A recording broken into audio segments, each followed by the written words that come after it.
nangyari? Isa-send po pala sa Lord of Life DC po. Ayan. So, sa nagdaang week, may mga kanya-kanya tayong suffering. And alam ko lahat tayo may kahapuan. And lahat tayo busy. And nakakatuwa dahil kahit busy tayo, may time tayo para bumalik kay God at papurihan siya. And yun nga, sa experience ko nung nakaraang week while picking a song para sa congregational worship service, natouch ako kasi parang nangungusap sa akin si God. And as a Christian na alam mo naman ginagawa mo yung best mo, alam mo naman na gumagawa ka ng mabuti, and alam mo rin na binibigay mo yung sinashare mo yung gospel niya sa taong di pa nakakilala. Pero despite ng mga yun, bakit inaalaw ni God na mag-suffer pa rin tayo? And yun nga, kasi si God mismo bumabasa sa langit para maging tao and maging tulad natin. Nag-suffer din siya, naranasan niya rin maghirap bilang isang tao. Sabi nga po sa 1 Peter chapter 2 verse 21, "To this you were called because Christ suffered for you, leaving you an example that you should follow in His steps." So, magsitayo po tayo at papurihan siya.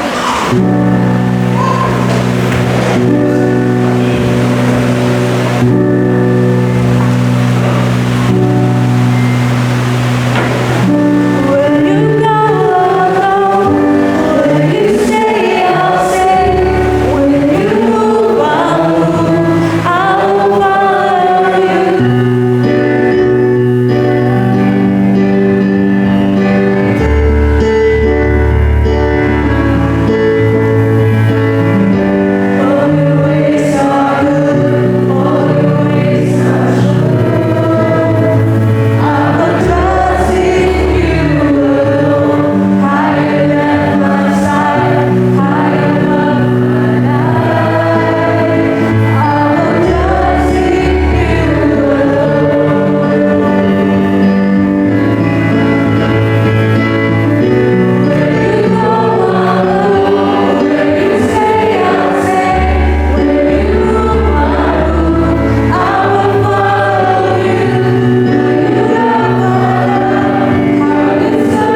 Sabay-sabay po tayong manalangin.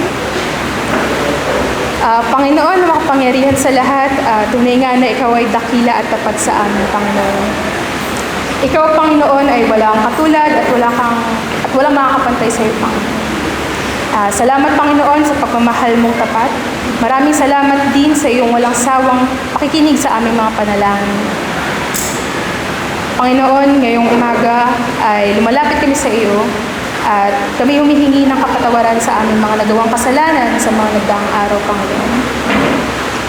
And Panginoon, naway lagi mong bantayan ang aming puso at isip. Ilayo mo kami sa mga tukso at maaaring makahiwalay sa amin sa iyo, Panginoon. And Panginoon, ngayong umaga tinataas po namin ang aming church leaders, ang aming mga elders at deacons.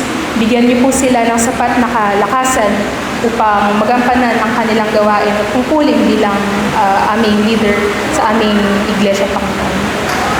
And bigyan niyo din po sila ng comfort kung sila po ay nakakaranas ng pagkabalisa. Gamitin mo po sila at gabayan mo ang kanilang puso sa pang-araw-araw, Lord God, na kung saan sila ang gagabay sa aming iglesia, Panginoon. Nawa kayo, Panginoon, ang maging sentro ng kanilang puso at isip, Panginoon. And Panginoon, tinataas din po namin ang inyong mga manggagawa sa aming iglesia, sa aming mga ministries, ministry coordinators, at ang aming mga workers sa DC Batasan at dito po sa DC. Aming Panginoon, patuloy niyo po kami puspusin ng iyong banal na spirito at lagi mo kaming kakalingain, Panginoon. Lagi mo kaming sasamahan at gagabayan sa lahat ng bagay na aming gagawin.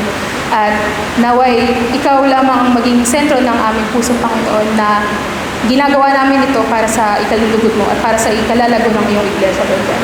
At para na rin po magamit ang aming buhay para maka-reach out sa mga hindi pa nakakilala sa iyo, Panginoon. And Lord God, pinapanalangin at dinudulog po namin na bigyan niyo kami ng patuloy na kagalakan sa aming mga puso at naway lagi niyo ipaalala sa amin na ginagawa namin ito para sa inyo, Lord God. At hindi para sa amin at hindi para sa iba, Panginoon, kung hindi sa iyo lamang. And gayon din, Panginoon, itinataas namin ang gawain ng Batasan Outreach mamayang tanghali po sa Quezon City Circle, Lord God. Pinapanalangin ko na gamitin mo ang bawat isa na kasama sa gawain na ito na maipakita at maipadama sa mga taong di pa nakakilala sa inyo ang iyong pagmamahal. And Panginoon, pinapanalangin din po namin ang mga taong makakarinig ng iyong salita na naway mangusap kayo sa kanila, Panginoon. Maipaunawa mo sa kanila na kayo ang daan at kaligtasan, na kayo ang Diyos na dapat sambahin at kilalanin, at maipaunawa sa kanila na kayo lamang ang Ama at ang daan tungo sa kaligtasan. And aming Diyos na makapangyarihan, pinapanalangin ko po ang pamilya ng nasawing elder from Crusade Bible Church kahapon habang isinasagawa ang ABCO Sports Fest. Panginoon, aming tinataas ang pamilya na bigyan mo sila ng comfort sa kalungkutan na kanilang kinakaharap ngayon, Lord God. Naway kayo ang maghilom sa kanila, Panginoon, sa mga oras na ito. Maging kayo ang kanilang sandalan at sandigan sa mga oras na ito, Panginoon. Balutin mo sila, Panginoon, ng inyong pagmamahal at pangangalaga. Gayon din naway mapagpunan kanila ng lakas at gabayan mo sila sa oras ng kanilang kalungkutan.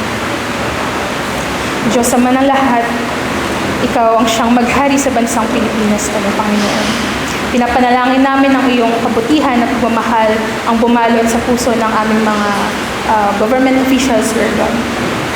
Na gayon din po ang mga nakaupo sa aming government na kayo po ang bumabay sa kanila. Pinapanalangin namin na kayo po ang talagang maging sentro ng kanilang paglilid sa aming bansa, Panginoon. Naway bigyan nila ng pansin ang kalagayan ng aming bansa at kayo rin po ang maging sentro ng kanilang puso at isip sa bawat kilos at gawain na kanilang gagawin, Panginoon. Puspusin mo po sila, Panginoon, ng iyong karunungan at Patuloy silang gabayan para sa ikabubuti ng aming bansa. Ang Panginoong Jesus, nilalapit namin ang lahat ng iyong mananampalataya sa buong mundo. Gamitin mo ang aming mga buhay para sa ikagagalak mo. Gamitin mo ang aming buhay para maipakilala ka sa ibang taong hindi pa nakakilala. At magamit namin ang buhay namin bilang patotoo sa iyo, Panginoon. And, Panginoon, naway puspusin mo ang aming puso na handang tumulong at maglingkod ng tapat sa iyo. Panginoon, ikaw ang siyang maghari sa buong mundo at bawat puso ng taong nakasasakupan mo. Ito lamang po ang aming panalangin sa pangalan ni Jesus. Amen.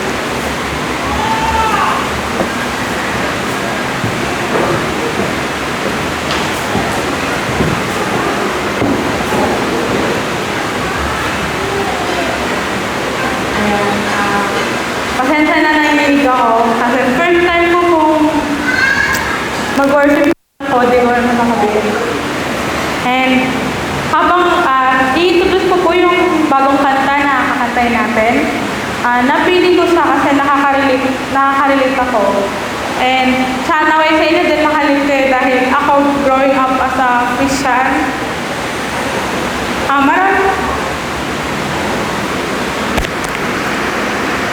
Maraming suffering.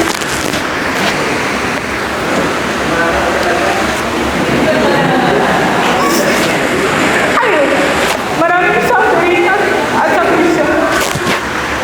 So, kahit may mga suffering na, tinitingnan ko yung blessing ng God. Which is yung kompleto yung family. And masaya kami, simpleng buhay, pero ayun nga, lumalaki kami kilala at malapit sa kanya kahit na nahirapan kami. And kahapon lang, nagtampo kami dyan. As in, legit, sabi ko, may gusto kasi ako pinagpipray sa kanya na hanggang ngayon hindi niya binibigyan. Kaya parang nagtampo ako kasi sa iba nabigay niya, sa akin hindi pa. So, ito ngayon ako nakatayo.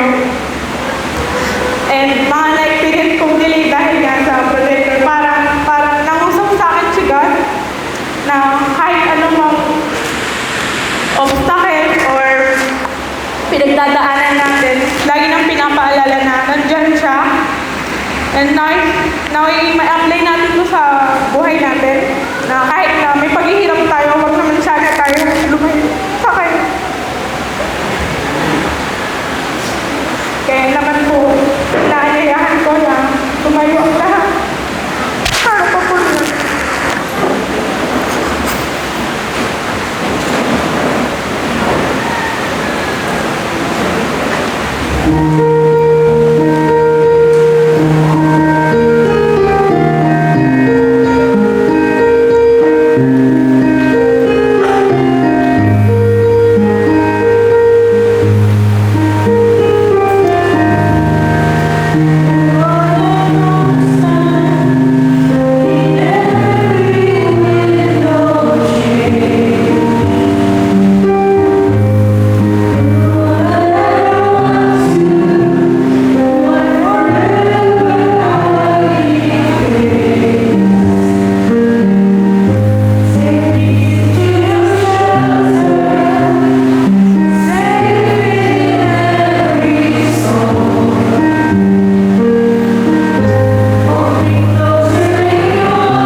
lagi siyang nandun para sa atin. Sabi nga po sa Isaiah chapter 41 verse 10, "So do not fear, for I am with you. Do not be dismayed, for I am your God. I will strengthen you and help you. I will uphold you with my righteous right hand." So, patuloy po natin siyang purihan.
Good morning po.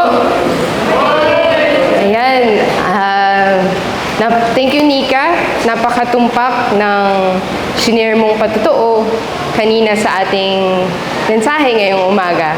And muli ay nagpapasalamat po ako sa Panginoon dahil binigay po niya yung oportunidad sa akin na humarap sa inyo para ihatid ang kanyang salita. So, kung maaari ko pong hilingin ang focus at bukas na puso ng bawat isa para talagang mangusap po sa bawat isa ang sasabihin niya sa atin ngayong umaga. So, kamusta po ang ating mga linggo? Okay naman? Ayos naman? Ako po, to be honest, napaka-challenging po nung naging linggo ko. Kung ma-share ko lang po sa ilan sa atin, ay this week po nagkaroon ng madaming pangyayari sa buhay namin. Yung papa ko po na ospital. Personally, ako po nag-surgery po for wisdom tooth extraction. Tapos, syempre masakit po throughout the week. Tapos biglang nagka-food poisoning pa po kami ng mag-asawa. So, buong week po talagang na-brown out pa, na wala ng kuryente. Talagang natatanong ko kay Lord, parang combo-combo tayo, Lord, this week, Bakit? Ba't ganon? And napag-isip-isip ko din po, minsan hindi po talaga bago ito sa buhay ng paglilingkod sa Panginoon. May mga bagay na hindi po natin ine-expect o inaasahan na biglang nangyayari, and patuloy po tayong naglilingkod sa Kanya. Pero hindi po maiwasan yung tanong, no? Lord, ba't naman ngayon? Bakit this week? Bakit sa akin? Ba't ganito yung mga nangyayari?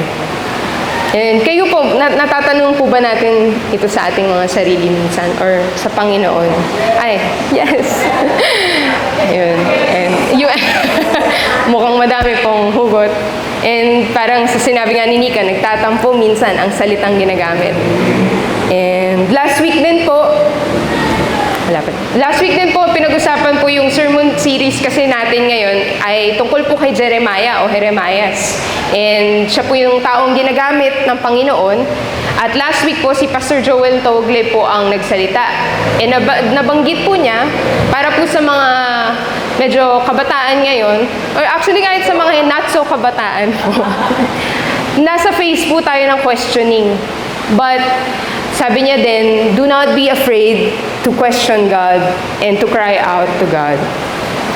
So, nung binabasa ko po yung teksto natin ngayong umaga sa Jeremiah 20, ako po nakarelate sa kanya kasi makikita po natin kung paano niya ginawa ito at paano po niya tinanong ang Panginoon ng may respeto, ng may paglulhati sa kanya. So, ayun po, no, babasahin po natin sa Jeremiah 20. Kung mayroon po tayong mga Biblia, pwede po natin itong buksan habang inaantay po natin ang slides. Pero meron naman din po akong kopya at babasahin ko na lang po ito para sa ating lahat. So, kung maaaring tumayo po tayo, in respect to reading God's Word.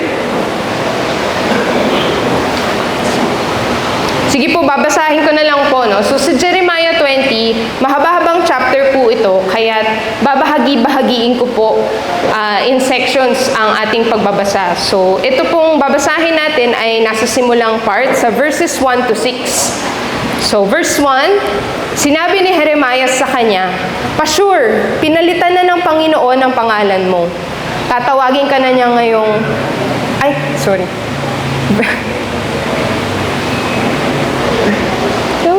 Wait lang po.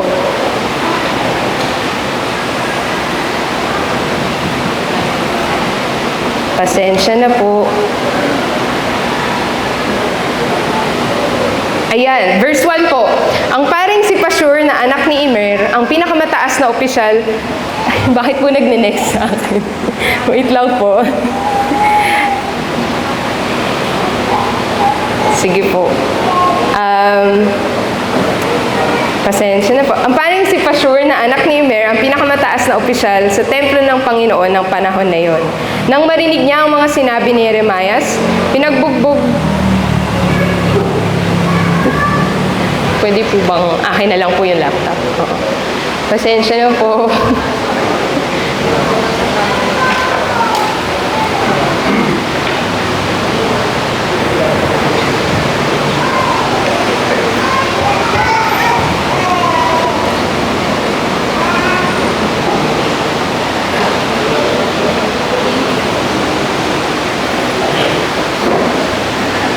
Thank you po. Okay, i-rehearse. Ayan po. Okay, sige po. Restart po tayo. Verse 1. Ang paring si Pashur na anak ni Immer ang pinakamataas na opisyal sa templo ng panahon ng Panginoon ng panahon na yon. Nang marinig niya ang mga sinabi ni Jeremias, pinagbugbog niya ito at ipinabilanggo sa may pintuan ng templo ng Panginoon na tinatawag na pintuan ni Benjamin.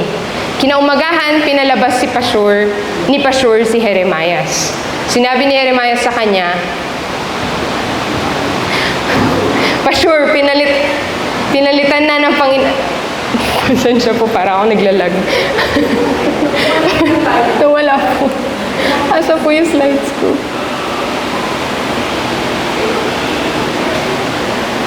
Masarap po. Okay, pwede po buksan. Sinabi ni Jeremiah sa kanya, Pashur, pinalitan na ng Panginoon ang pangalan mo. Tatawagin ka na ngayong Magor-Misabib sapagkat ito ang sinasabi ng Panginoon. Katatakutan mo ang kalagayan mo at ang kalagayan ng lahat ng kaibigan mo. Makikita mo silang papatayin ng mga kaaway nila sa digmaan. Ibibigay ko ang buong Juda sa hari ng Babylonia. Ang ibang mamamayan ay papatayin at ang iba na may bibihagin. Ipapasamsam ko sa mga kaaway ang lahat ng kayamanan ng lungsod ng Jerusalem. Lahat ng pinaghirapan nila, lahat ng mamahaling bagay at ang lahat ng kayamanan ng hari ng Juda. Dadalhin nila ang lahat ng yon sa Babylonia. Pati ikaw, Pashur, at ang buong sambahayan mo ay bibihagin at dadalhin sa Babylonia. At doon ka mamamatay at ililibing, pati ang lahat ng kaibigan mo na hinuhulaan mo ng kasinungalingan.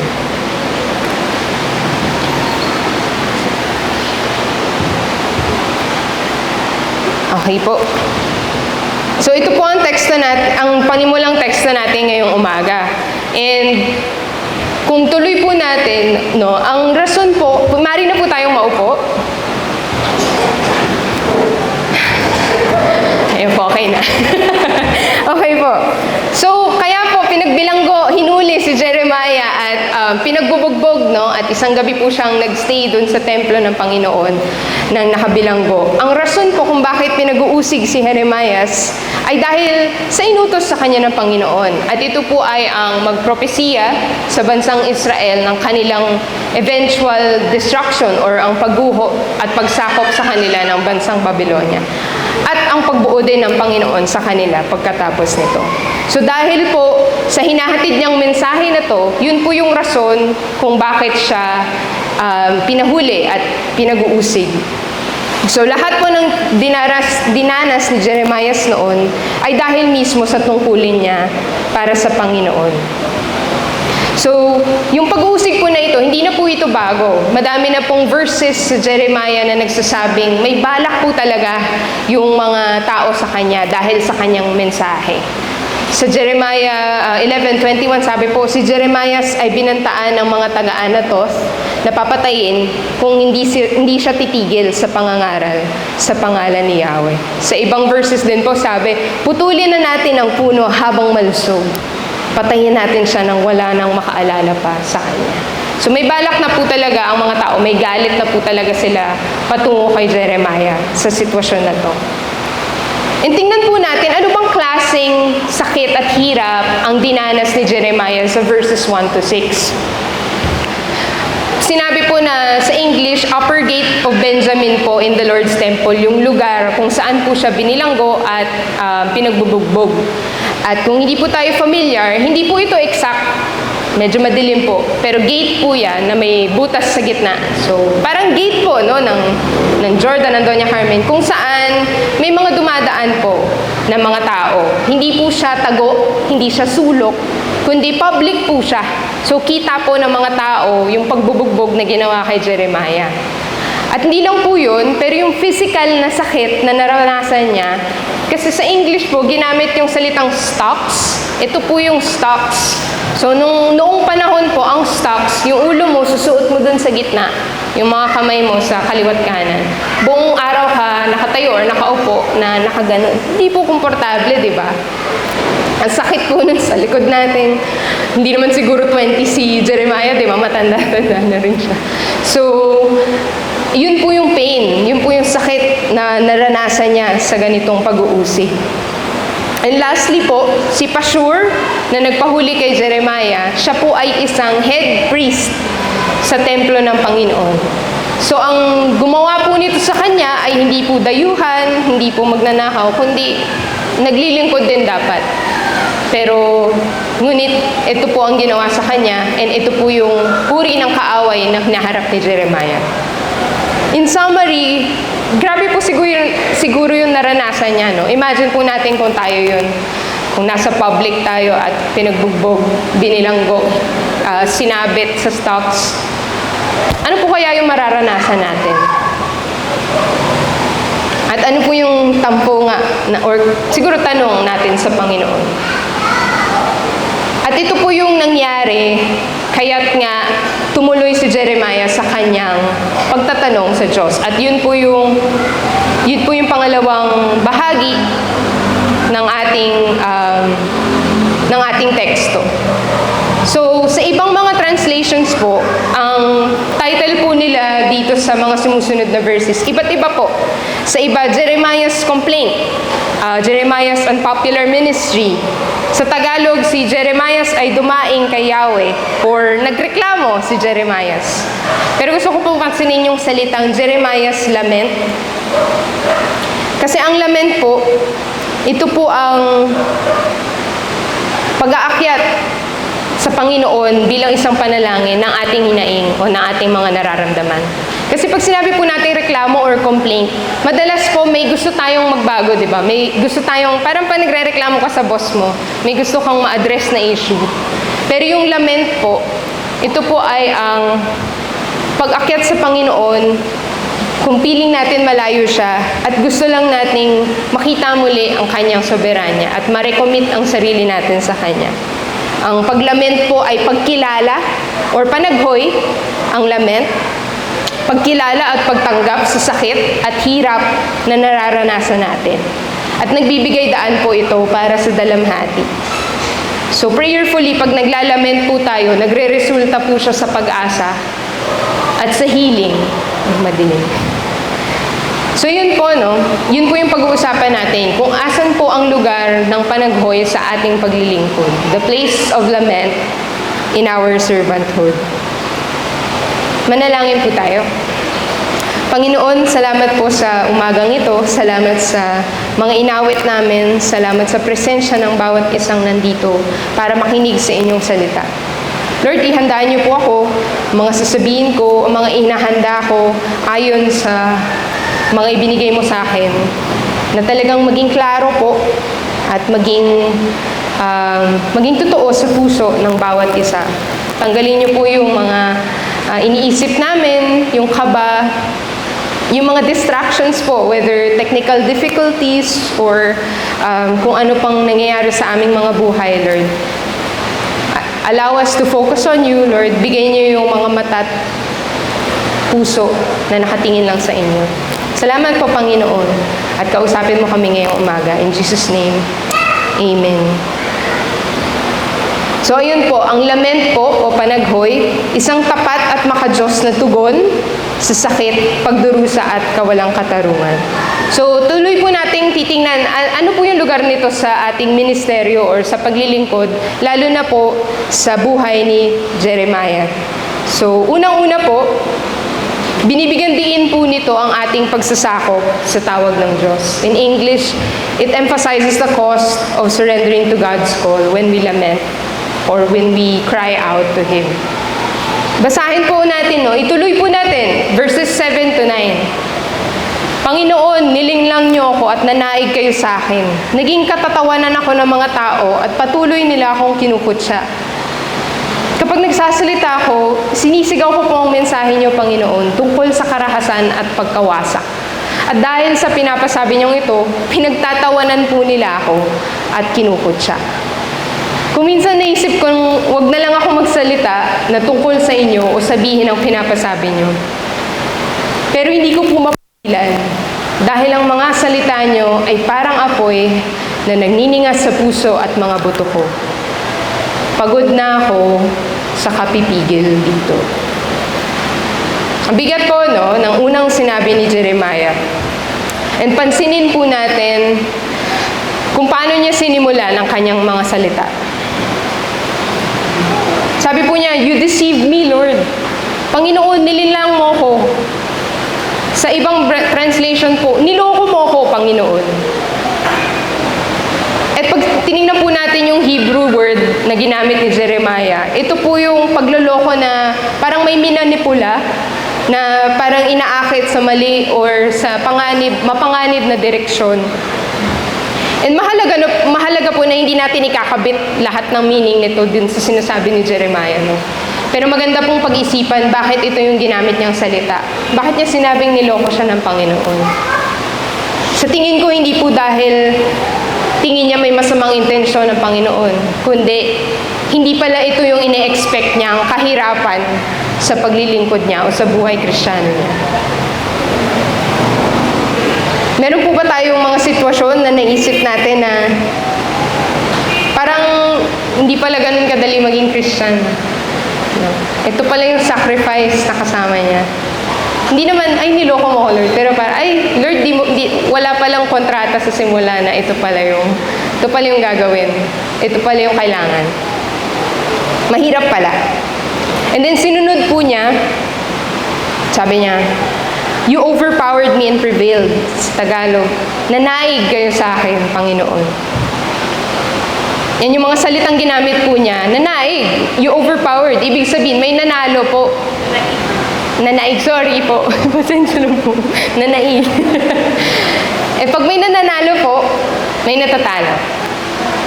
Ibig sabihin si Jeremiah, hindi po niya ginusto kung ayon po sa gusto niyang mangyayari. Hindi po niya ninanais yung nangyayari sa kanya ngayon. Pero ang Panginoon po ang nanaig sa kanya at ang mga plano niya ang laging masusunod. So may sakripisyo po na kasama sa paglilingkod, sa paghahatid niya ng mensahe. Ano po yung sakripisyong yun? Tinuloy po niya sa verse 9 po. Sabi niya, "Naging katatawanan ako ng mga tao at patuloy nila akong kinukutya." Sa English, ridiculed all day long. So, hindi po natatapos yung kahihiyan na nararanasan ni Jeremiah. Imagine po natin, araw-gabi, no, pinagtatawanan tayo ng mga tao. Kahit alam niyang totoo yung mensahe ng Panginoon at kampante siya na alam niyang tama yung sinasabi niya, hindi pa rin maganda yung feeling na pinagtatawanan ka dahil sa mga sinasabi niya. And ang buhay Kristiyano po, may pahinga, may saya, oo. Pero hindi po to nagtatago mula sa karahasan na hindi tumitigil. Ganun din po, sabi ni Jeremiah, kapag nagsasalita ako, sinisigaw ko po ang mensahe niyo, Panginoon, tungkol sa karahasan at pagkawasak. Siguro hindi po madaling magdala lagi ng masamang balita. Imagine po natin, kung kayo, sasabihin niyo sa mga kapwa Pilipino niyo, bukas masisira na ang Pilipinas. Or lalo na bumabagyo ngayon, magkaka-flood. At mawawala na ang Metro Manila. Ano kayang reaksyon ng mga tao sa'yo, di ba? I remember nung nasa media pa po ako nagtatrabaho, kadalasan ang comments po natin, bakit laging masasama yung binabalita ninyo? Hindi po maganda yung feeling na yun lagi ang lumalabas sa bibig.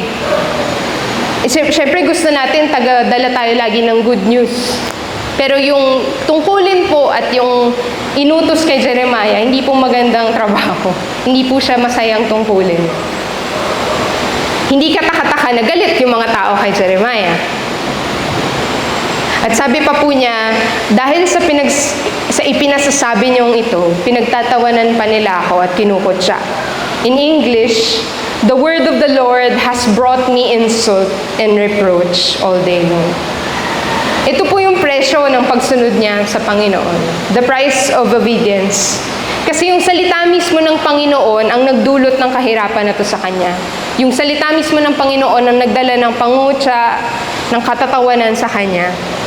Hindi dahil sa pananampalataya lamang niya, kundi sa mismong pagsunod at paghatid niya ng mensahe ng Panginoon. Pero ang pag-iyak o pagpanaghoy, paglament niya tungkol sa mga to, means na naiintindihan po niya At kinikilala po niya na ito yung tungkulin ko. At ito po yung nagdadala sa akin ng pag-uusig. Pero ngayon po na kinikilala na niya ito, ano po yung patuloy niyang sinabi? Verse 9, sabi niya, kung minsan naisip kong wag na lang ako magsalita ng tungkol sa inyo o sabihin ang mga pinapasabi niyo. May choice po si Jeremiah. Sabi niya, pwede namang hindi na lang eh. Stop na ako, ayoko na. Quit na. Pero pinatuloy po niya na hindi po niya kaya. Sabi niya, hindi ko po mapigilan dahil ang mga salita niyo ay parang apoy na nagniningas sa puso at mga buto ko. Sa English po, His word is in my heart like a fire shut up in my bones. So yung tunay na pananampalataya po ang magtutulak sa atin sumunod sa Diyos. Parang apoy po, no? Nung magpasya si Jeremiah na wag na lang akong mangaral, nakakaramdam siya ng matinding, parang kirot sa puso niya. Parang apoy na mainit. Medyo kadiring example po.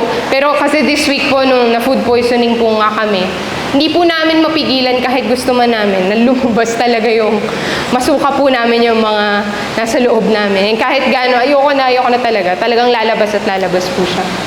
Siyempre, hindi po maganda yung lumalabas sa katawan namin. Pero ito po, maganda yung salita ng Panginoon na hindi mapigilan ni Jeremiah. Kumbaga, yung katawan na niya mismo yung nagre-react sa pagpigil sa salita ng Panginoon, lumabas. Sabi niya, pagod na ako sa kapipigil nito. Sa English, I am weary of holding it in. Indeed, I cannot.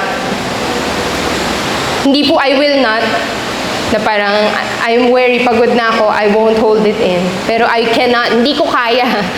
Talagang unthinkable sa kanya na talikuran ang kanyang tungkulin. Nagkaroon na po ba tayo ng mga sitwasyon kung saan mas madaling humindi na lang sa tawag o utos ng Panginoon? Pero parang may boses na nagsasabi sa ating hindi dapat to gawin. Hindi po tsaa or chismis na parang kailangan ko sabihin to, ganyan. Hindi ko mapigilan. Kundi something na nagsasabi sa atin na kailangan mong sundan ng Panginoon. Alam nating nakabubuti ito para sa kalwalhatian niya.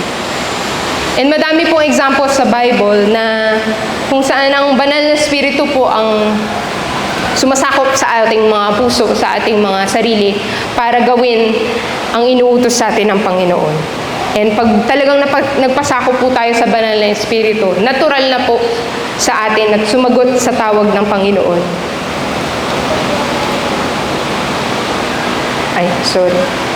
Totoo pong mahirap, no? Personally, mahirap din po sa akin na tanggapin minsan ang paglilingkod. Whether dahil onti ang mga naglilingkod sa iglesia, nauubos na, or dahil may ibang prioridad sa buhay, or dahil minsan pagod ka lang, gusto mong humindi na lang. Pero napansin ko po na pag iniiyak ko po sa mga taong accountable ako at sa Panginoon, mas nakakatulong po sa aking tandaan at alalahanin kung bakit ko ba ito ginagawa. At nakakatulong po sa aking manumbalik sa Kanya at i-recommit yung sarili ko sa Kanyang ministeryo. And kahit si Kristo po, nung namatay na siya para sa atin, may persecution pa rin naman pong nasa mundo natin ngayon. Pero pinapaalala niya po sa atin na kahit inuusig kayo, meron kayong gantimpala sa langit kasama ko. And hindi matatapos yung pag-uusig sa inyo. Pero ang comfort ay nanggagaling sa magkukuha natin kasama siya pag nawala na tayo at pag sumama na tayo sa langit kasama niya. Ibig sabihin po, hindi dapat tayo nawawala ng pag-asa. Alalahanin yung inusig din ang mga propetang nauna sa inyo. So sa lament o sa panaghoy po ni Jeremiah, hindi po siya nawala ng pag-asa. Binigyan din po niya ang isang napakahalagang aspeto ng ating paghihirap. At yun po yung nakatulong. No? Yun po yung pangalawang nakatulong sa kanyang ministeryo. Yung panaghoy po niya ay nagbigay ng kaintindihan o pagkilala sa kapangyarihan ng Diyos. It gives perspective of God's role in our suffering. Mahirap pong maintindihan, no? Kung hindi natin mismo nararanasan yung paghihirap sa ating buhay, mahirap makita yung soberanya ng Diyos. Kahit sa anumang bagay, madalas yung pagsubok pa po ang nakatulong sa ating makita talaga yung mga mabuting nangyayari or karanasan. Kadalasan po kasi nakikita natin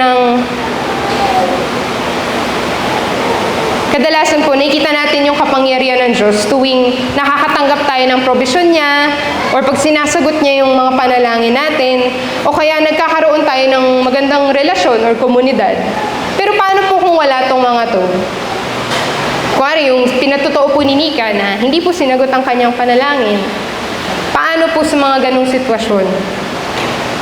Sa ganoon po, ang panaghoy o lament ay nagbibigay sa atin ng pananaw kung paano ba gumagalaw ang Panginoon sa paghihirap natin at pagsubok.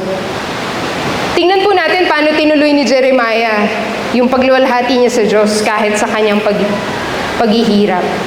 Sa verses 10 po, narinig ko ang pangungutya ng mga tao.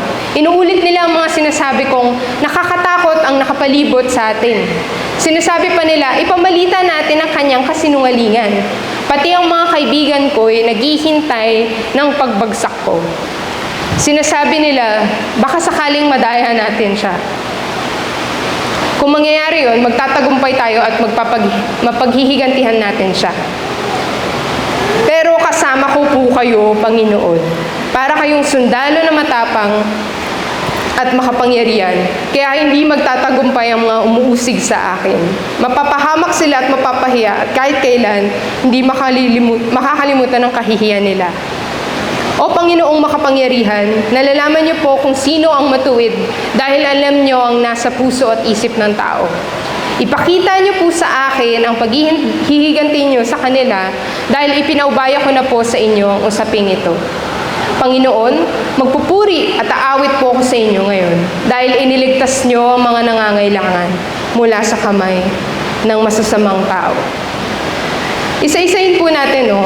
Saglit po ay bumalik si Jeremiah sa nararanasan niyang pag-uusig. Sabi niya, pati mga kaibigan ko naghihintay sa aking pagbagsak. So muli, wala pong safe place. Walang ligtas na lugar. Lahat ng sulok may panganib. Para kang naglalakad sa mapanganib na lugar na mag-isa, no? Na madilim, gabi na. Abang ka lagi, parang may lalaki, iwas na ako. Imagine niyo po, ganun yung sitwasyon niya. Pero 24/7 palagi po.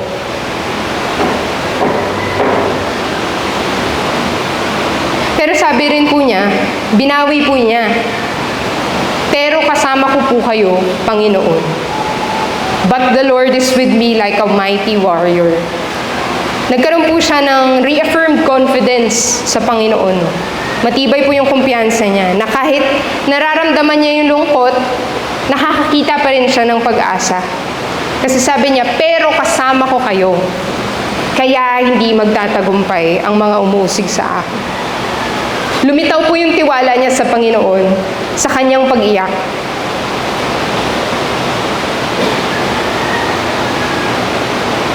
Sa verses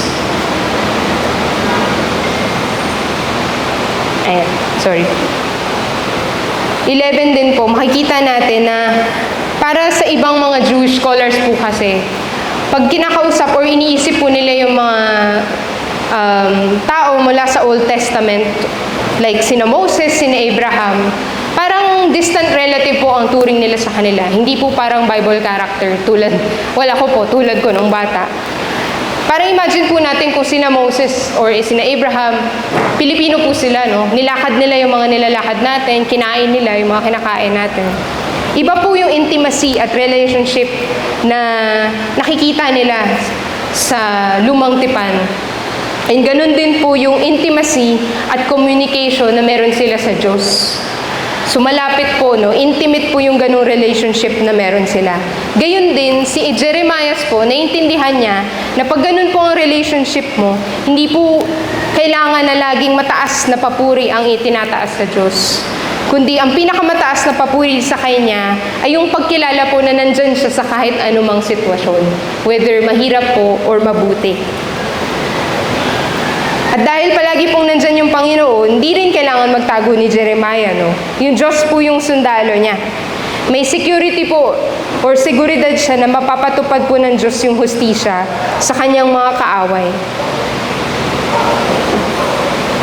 Kaya din po, dahil kinikilala na po niya yung kakayanan ng Panginoon, kaya na po niyang hilingin at ipatupad sa Diyos yung kanyang paghihiganti sa mga masasamang tao. Alam kasi niya na alam ng Diyos ang puso't isip ng tao. Kaya ipakita niyo po sa akin ang paghihiganti niyo sa kanila. Ipinaubaya ko na sa inyo, Panginoon, yung desisyon na ito. May tiwala po si Jeremiah eh. Alam po niya na si God, alam niya kung kailangan or deserving ng mercy yung taong yon or deserving ba ng punishment o parusa. May tiwala po ba tayo tuwing nananalangin tayo na ipapalaya ng Panginoon, magkakaroon ng kalayaan ng mundong ito mula sa kasamaan pag pinapanalangin natin? And tuwing nananalangin po tayo, gaano kalakas po ang ating pananampalataya na mapapatupad po ang hustisyang hinihiling natin sa Diyos? For me po, napakahirap itong ipanalangin. Parang minsan nag-aantay ka na lang, Lord, kailan ba dadating ang hustisya? Kailan ba dadating ang paghihiganti mo sa masasamang tao? And makatarungan po ang Diyos. Hindi niya nalilimutan ng mga naglilingkod sa Kanya. And sinasabi sa nagsulat sa Psalms, "Come near me, rescue me, deliver me because of my foes." May kumpiyansa tayong hilingin ang paghihiganti ng Diyos or ang deliverance ng Diyos. Quick example lang po, no? Nung bata ako, elementary po, grade 2, meron po akong nakakaaway madalas na lalaki na, syempre grade 2 po, nag-aasara, nagkakapikunan, na umabot na po sa physical, ginanto po niya yung kamay ko. So, twinist po niya yung arm ko.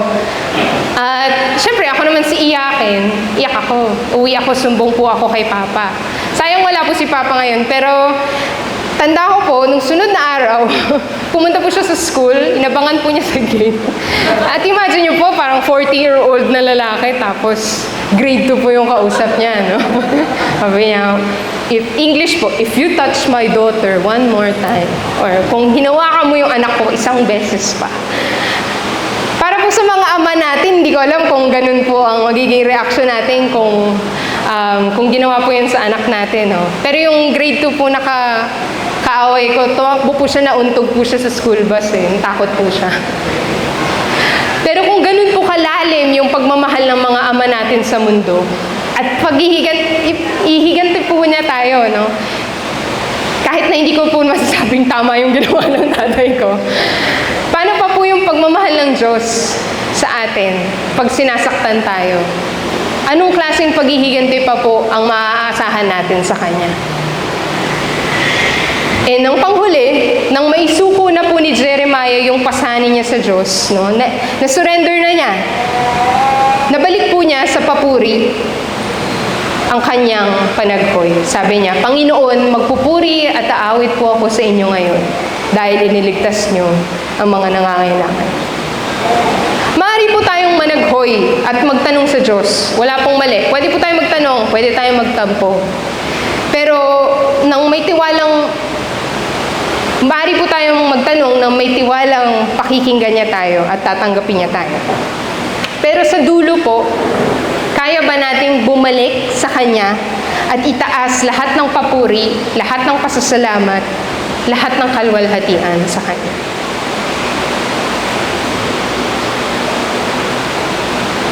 Pero nung may ganito man nakapagkilala si Jeremiah sa Panginoon, sa Kanyang kapangyarihan at habag, bumalik po pa rin si Jeremiah sa tunay niyang nararamdaman sa kasalukuyan. Yung panaghoy po ni Jeremiah ay nagbigay lugar sa kanyang nararamdaman na pagluluksa. Ang ating lament po o pag-iyak allows space for grief. Itong pagluluksa po pwedeng sabay ng ating pananampalataya sa Diyos. Nung binabasa ko po yung chapter, nagtataka po ako, bakit nagreklamo muna siya, tapos pinapurihan niya ang Panginoon, tapos biglang nagreklamo uli siya sa dulo. Sabi ko, ba't parang up and down? Pero nare-realize ko po as I was reflecting, ibig sabihin po, maaaring sabay pong nangyayari ang mga ganitong nararamdaman ni Jeremiah at natin din po. Maaaring nagrereklamo tayo tungkol sa tungkulin natin, pero may pananampalataya pa rin tayo sa Kanya. Pero hindi natin gusto yung sitwasyon natin. Lahat po ito maaaring sabay-sabay po. Hindi po kailangan na laging happy conclusion o happy ending. Kasi may realidad po na minsan mahirap po talaga ang mga nangyayari sa atin. Ang panaghoy po ni Jeremiah, nilagay po niya yung Diyos sa gitna. Pero pinapakita po niya na maaaring ganap ka man sa pagtiwala mo sa Diyos, maaari ding nasisiraan ka ng loob at nais mo na iba ang kalagayan mo ngayon. So tingnan po natin, ano ba talaga yung pagluluksa na naranasan ni Jeremiah? Sa panghuli po, verses 14 to 18, sabi niya, pero sinusumpa ko ang araw na ako'y sinilang. Hindi ko ikinagagalak ang araw na pinanganak ako ng aking ina. Isinusumpa ko ang nagbalita sa aking ama na lalaki ang anak mo, na ang ikinagalak ng aking ama. Naway ang taong yun ay maging katulad ng mga bayan na winasak ng Panginoon at hindi kinahabagan. Naway maghapon niyang mapakinggan ang sigaw at daing ng mga tao sa digmaan, sapagkat hindi niya ako pinatay nung nasa sinapupunan pa ako ng aking ina. Sana'y naging libingan ko na lang ang tiyan ng aking ina. O di kaya ipinagbuntis na lamang niya ako magpakailanman. Bakit pa ako sinilang? Para lang ba makita ang kaguluhan at kahirapan at mamatay sa kahihiyan? Ang bigat po ng nararamdaman ni Jeremiah. He hates his birthday. Sinumpa po niya yung birthday niya. And may rason po sa Pilipinas especially kung bakit po natin sineselebrate ang mga birthday. Ito po ay isang araw para bigyang pansin yung taong nagse-celebrate, na i-appreciate siya, na talagang iparamdam sa kanya yung pagmamahal natin. Sa iba nga, birthday week o birthday month pa. Pero ito po yung araw kung saan pinahahalagahan natin yung buhay ng isang tao. Kinukuha natin yung pagkakataon para sabihin na mahal natin siya. Binibigyan natin ng regalo para iparamdam na mahal natin siya. Pero instead na maging okasyon to na masaya, si Jeremiah, kasuklam-suklam ang tingin niya dito, na pati yung pagpanganak niya, ay yung pagpanganak sa kanya, dapat sinusumpa. Ganoon kalaki ang lungkot niya sa kanyang pagkabuhay. And ayon po sa batas ng Israel, bawal po kasi made-death penalty ka po if sinumpa mo yung magulang mo, yung nanay at tatay mo. Pero si Jeremiah, ang sinumpa po niya, yung araw na pinanganak po siya.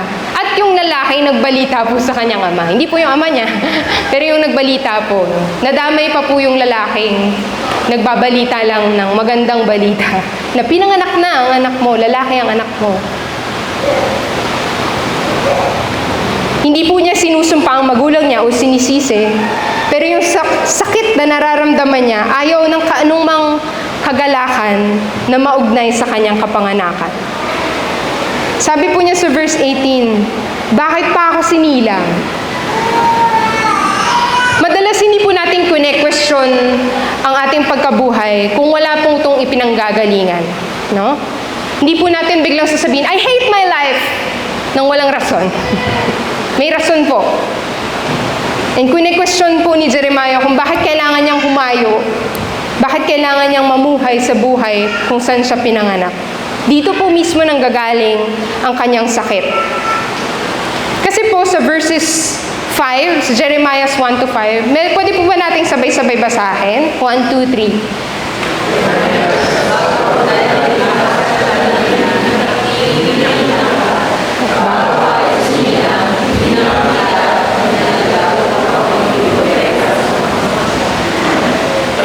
Ayan po, no, wala pong takas si Jeremiah dahil bago pa po siya pinanganak, naka-assign na po sa kanya yung kailangan niya gawin. Yun na po ang plano ng Diyos para sa kanya. Hindi po ito maiiwasang kapalaran at pagtawag kay Jeremiah. Kaya naiintindihan po niya na dapat po niyang ihatid ang mensahe ng Panginoon. Pero yung tanong po niya na bakit? Hindi po bakit ako sinilang, kundi bakit ako ang inatasan para gawin ito? Bakit ako ang magdadala ng hirap at kahihiyan sa aking buhay? Nakadama na po ba tayo katulad ni Jeremiah sa kontekstong to? Na bakit kami na naman, ako na naman, lagi na lang, wala na bang ibang pwedeng sumagot sa tawag ng Panginoon? Have we ever raised this question to God? Tinanong na po ba natin ito sa Diyos? And paano po siya sumagot? Tinapos po niya ito, sabi niya, to end my days in shame sa English. Or para lang ba makita ang kaguluhan at kahirapan at mamatay sa kahihiyan. Ito pong mga nangyayari sa kanya, yung kahirapan, yung kahihiyan, dahil po uli sa pagsunod niya sa kalooban ng Diyos. Nagdurusa po siya dahil sumusunod siya sa tungkulin na binigay sa kanya. Hindi po tulad ng mga prosperity gospel, no, na ang tinuturo ay pag naging Kristiyano ka, you will get blessings, abundance, you will get a happy life, a prosperous life. Kabaliktaran po yung nararanasan ni Jeremiah. Kaguluhan, kahirapan, kahihiyan. Hindi ko po sinasabi na walang gantimpalang nakukuha sa buhay Kristiyano. Importante po na hindi natin misinterpret ito. Meron po definitely joy and fulfillment sa paglingkod sa Panginoon. Pero meron din po talagang realidad na mahirap din po ito. Mismong si Kristo na po ang nagsasabi, mas madali pa pong makadaan sa butas ng karayom ng isang kamelyo kaysa makapasok sa kaharian ng Diyos. At hindi po madaling magpasan ng sariling krus. Pag hindi po natin ito gawin, hindi po natin kayang maging alagad ni Kristo. Kahit si Paul po, sa kanyang ehemplo, si Paul po nabilanggo, nilatigo, pinagbabato, nawasak yung barko, lumutang sa dagat ng ilang araw. Si Paul po, kung meron daw po siyang ipagyayabang, ang ipagyayabang po niya ang kanyang kahinaan. Kasi proud po siya na nahihirapan po siya para sa kanyang tungkulin sa Diyos. So, ginamit po ni Jeremiah yung sandaling ito para ipahayag po yung totoong niyang damdamin tungkol sa tungkulin na binigay sa kanya. And muli po, hindi kasalanan ng kanyang panaghoy, ang kanyang lament. Hindi po ito blasphemy dahil hinayaan po ng Panginoon ito.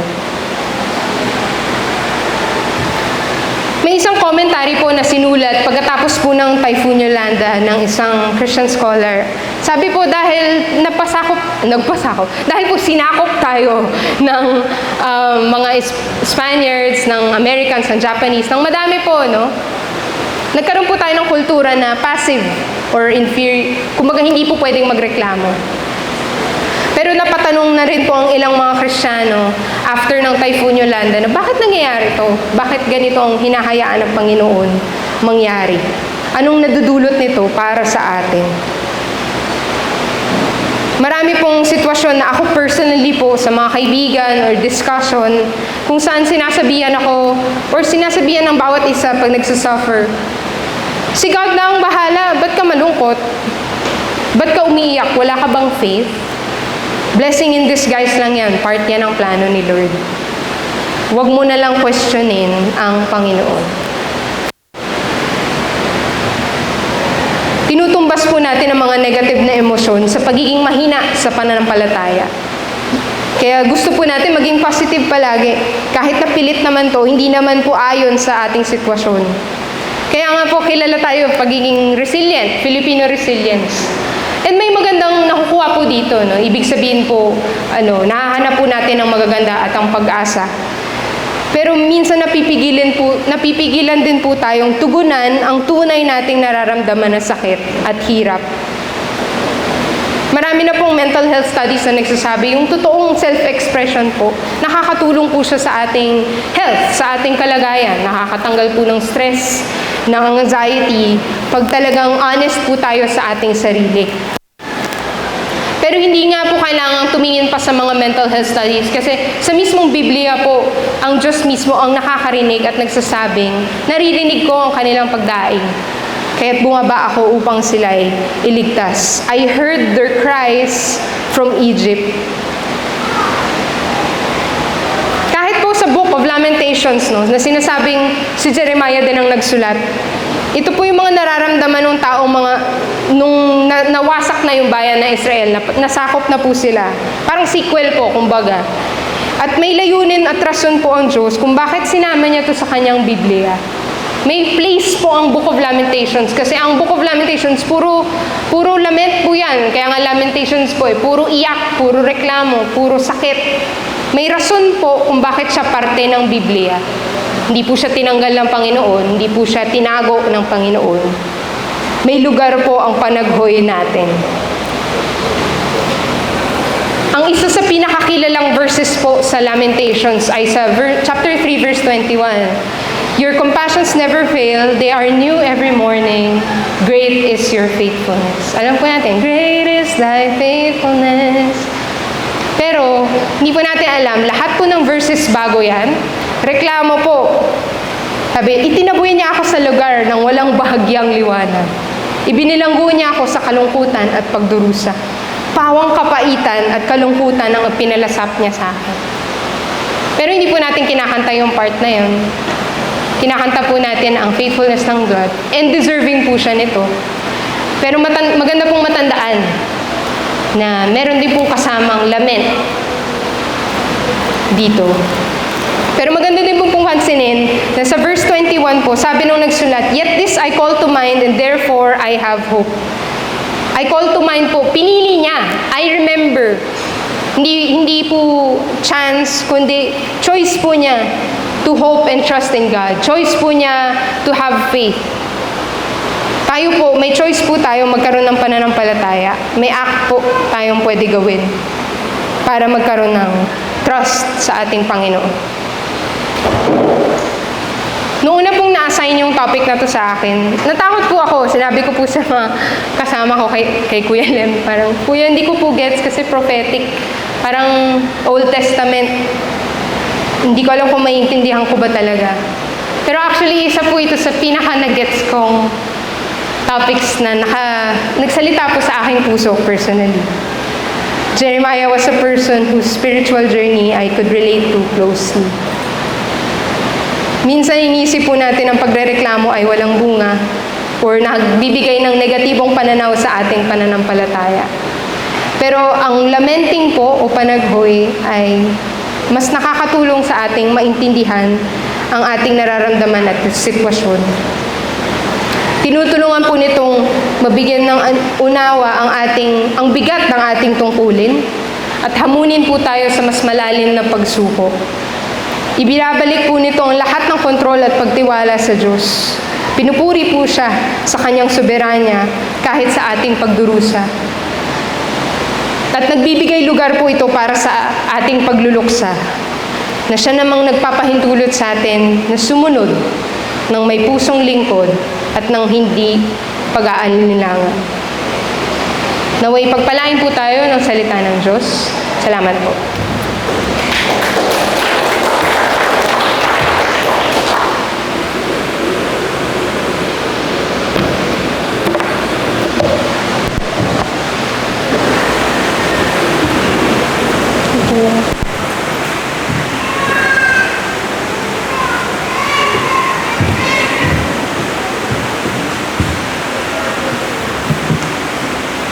Pati po ng ating panambahan na ang komunyon na laging ginaganap tuwing First Sunday of the month. Kaya tatawagin po si Kuya natin para panganahan tayo.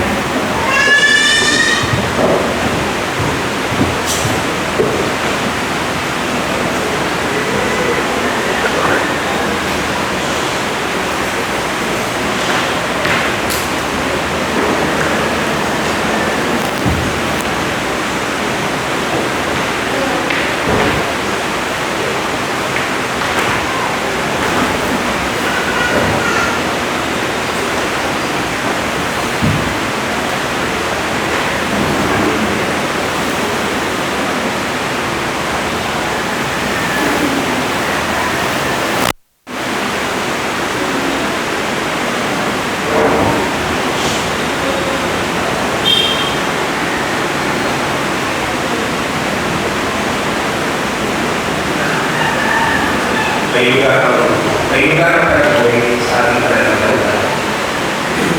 Sana po hindi ko nakaiwan yung salita ng Panginoon. Isa sa contradiction sa ating pananampalataya sa Christianity ay yung presensya ng suffering. Maraming tao ay pinaniwala sa Diyos, masasabi nila, paano ko masasabi na meron Diyos kung patuloy ko nahirapan ko. At madalas sinatanong ng tao na nananaluwi, nasaan ang Diyos sa akin sitwasyon.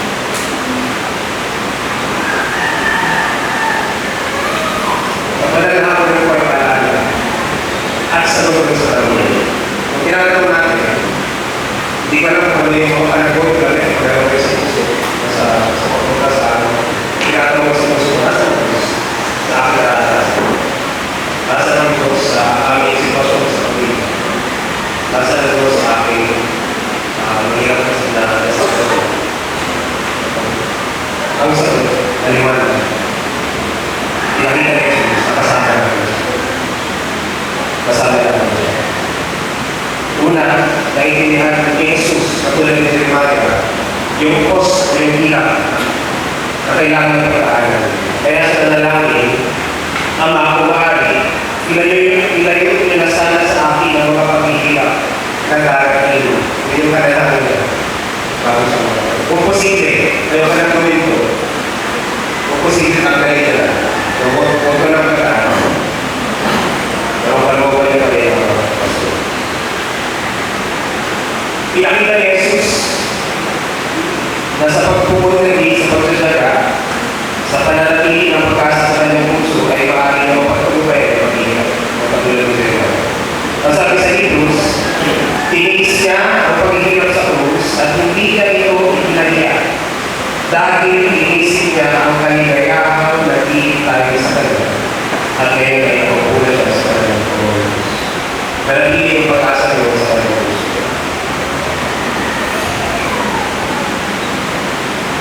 Pero katulad ni Jeremiah, kailangan ni Jesus yung lugar ng panagpoy sa kanyang pananampalataya. Bago siya mamatay, ang mga salita na sa Biblia ay panagpoy. Ang sabi ni Jesus, Diyos ko, bakit ko ako tumalala? Bakit ko ako tumalala? So kung tanong pa rin sa atin, asa ng Diyos, sa ating pag-iiba, sana yung salita na pakinggan ay magtanggal ng ano bang gula na hindi natin sinasabi. Naiintindihan ni Jesus, naiintindihan ng Diyos, kapag nabatalan tayo sa magiging napapakinggan niya ng ating pag-iiba. Kung sabi ng writer ng Hebrews, ang ating pinakapulong pari ay nakakaunawa sa ating mga kahinaan sapagkat tulad natin, tinukso siya sa lahat ng paraan, subalit kailanman, hindi siya nagkasala. Kaya kung tayo magkatuloy lumapit sa trono ng makapag-Diyos upang mapagdan natin ang kabag at kanina sa panahon ng ating pagkakayaman. Ang paglapit mo sa banal na pamunan ngayon ngayong umaga ay paanyaya mula sa Panginoon Jesus. Kung meron kang damit na nagawin ako sa Diyos ng tao, kami kanina, hindi kami sa guard, hindi kami disregard kung ano nararamdaman sa ating lalagay sa pag-iingat. So gusto ko po yung bigyan ng tanong, at minuto, at kung meron kang pasanin ng panahon, gusto mo kilapit sa Diyos na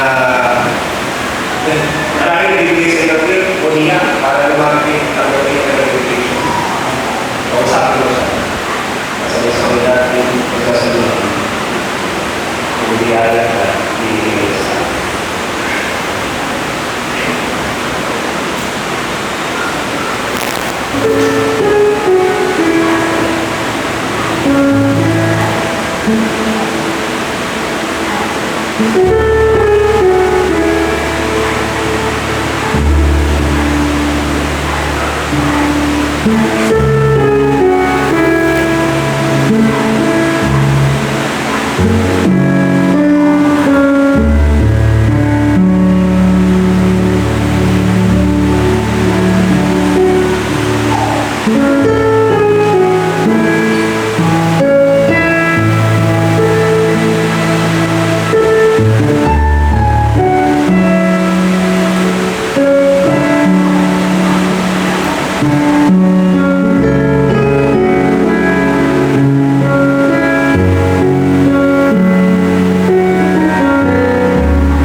Pagdating ng oras na magulan, kumain si Jesus sa kanyang apostol. Sinabi ni Jesus sa kanya, gusto ko makasalaw sa hapunan ito bago ako pagdiyan. Sapagkat sinasabi ko sa inyo na hindi na ako muli kakain nito hanggang sa matupad ang magulan nito sa araw ng pagkaharap ko. Kumuha sa tinapay at matapos magpasalamat sa Diyos ay hinati-hati na ito at inibigay sa kanila. Sinabi niya, ito ang aking katawan na inihahan ko para sa inyo. Gawin niyo ito bilang pag-alala sa akin.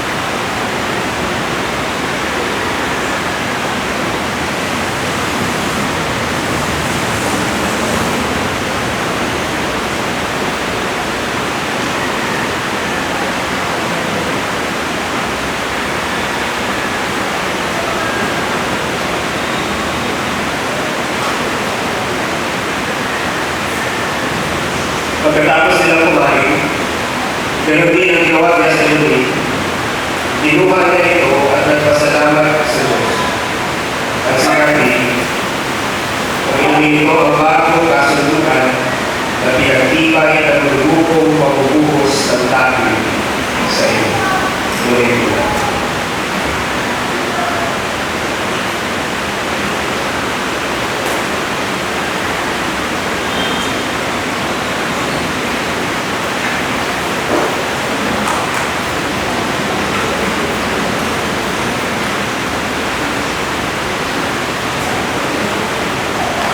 Ama, maraming salamat sa iyong salita. Maraming salamat dahil hindi namin pwede sabihin na hindi mo kami naiintindihan. Kasi hindi tao rin naman. Tulad kilala mo po ang bawat isa. Hindi ko rin. Hindi ko rin masabi. Pero patuloy sila may pagkakoy malaki. May kailangan sa iyo. Patuloy mo pong taranas sa bawat isa sa amin. Ang presensya mo dahil sa aming naiintindihan at may lugar na pagkakoy malaki. Kapag ako sa amin, malalaman. Ikaw ang ilay ng kaaliman. Magpanatili sa aming puso ng pag-asa na tanging sa iyo. Maraming salamat. Salamat sa iyong sakripisyo.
po yung sinasabi.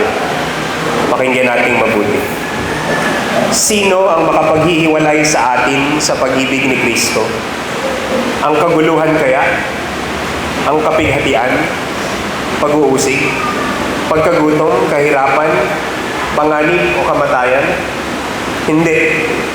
Sa lahat ng mga ito, tayo ay siguradong magtatagumpay sa pamamagitan niya na nagmahal sa atin. Sapagkat natitiyak kong walang makapaghihiwalay sa atin sa kanyang pag-ibig.